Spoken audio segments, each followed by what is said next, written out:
Guys master থেকে grand মাস্টারে উঠতে আমার মাত্র 1 প্লেস লাগে। আমি কি পারবো মাস্টার থেকে গ্র্যান্ড মাস্টারে উঠতে? এদিকে আমার টিমমেট গুলো সব মরে গেছে। রিভাইভ করতে গিয়ে এমন একটা ঘটনা ঘটে তুমি দেখলে অবাক হবে। গাইস আমার টিমমেট কে রিভাইভ করতেছিলাম, এই সময় গাড়ি নিয়ে এনিমি চলে আসে। আমি তার গাড়ি নিয়ে চলে যাই।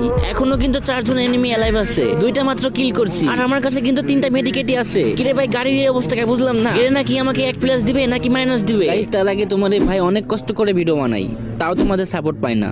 একটু কষ্ট করে ভাইয়ের চ্যানেলটি সাবস্ক্রাইব করে দিবে। আমি আল্লাহর কাছে দোয়া করব সকল মা বাবা যেন ভালো থাকে, সুস্থ থাকে। প্লিজ ভাই তোমার ওই সুন্দর হাত দিয়ে একটা সাবস্ক্রাইব করে আসো। আল্লাহ ও আল্লাহ, যদি সকালে ঘুম থেকে উঠে দেখতাম আমার 1000 সাবস্ক্রাইব হয়ে গেছে, কতই না খুশি হতাম। প্লিজ কলিজার ভাইরা একটা সাবস্ক্রাইব করে আসো। চাও না ভাই একটা সাবস্ক্রাইব করে আসো প্লিজ ভাই, তোমার পায়ে পড়ি। গাইজ একটা সাবস্ক্রাইব করে আসো। এত রিকোয়েস্ট করার পরও তোমরা সাবস্ক্রাইব করো না, কিন্তু কেন?